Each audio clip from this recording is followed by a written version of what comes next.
different portion of the country needs to be weather aware. We'll tell you all about it coming up over the next 5 minutes here on Weather Nation. I'm meteorologist Joel Barnes, the tall guy, severe storms expert, meteorologist David Neal. See, I like it when he does that. Got a box down here that some people stand on. At least I don't need the box. Thanks for checking us out here on Weather Nation. I'm Joel, he's Dave.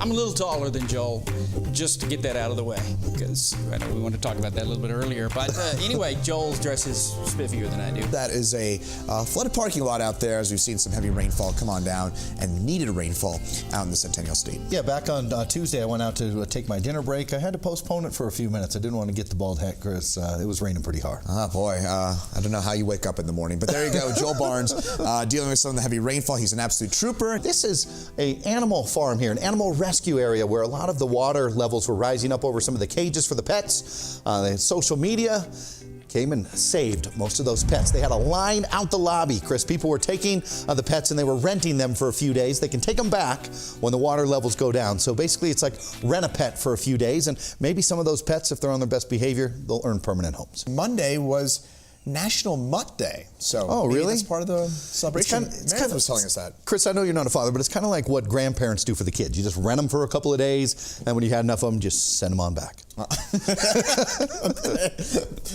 I know from experience. Hopefully you're having a fantastic weekend. Thanks for spending some of your Sunday evening with us here at Weather Nation. If you're in Florida, well, hopefully you had an umbrella today, Mike, because it was a soggy one. It's not going to lessen up anytime too soon. Well, that might be the easiest catfish you might ever catch. Looks like you can probably noodle that one up out of the water there pretty easily. What did you say, Dave? That appeared to be about a 5-pound catfish there, or less. If I caught it, it would weigh 5 to 15.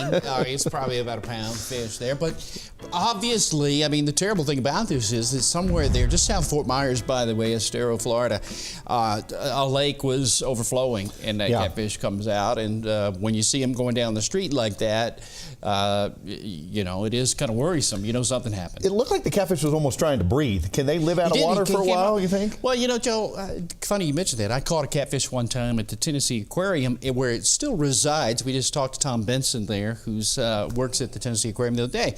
I caught a catfish that lived out of the water about 40 minutes in my boat until I got it to the aquarium, and they took it. It weighed 40 pounds then, weighs about 120 pounds now. If you go to Tennessee Aquarium in Chattanooga, Tennessee, ask them where the Weather Guys catfish is, and it's in the big tank, still swimming around.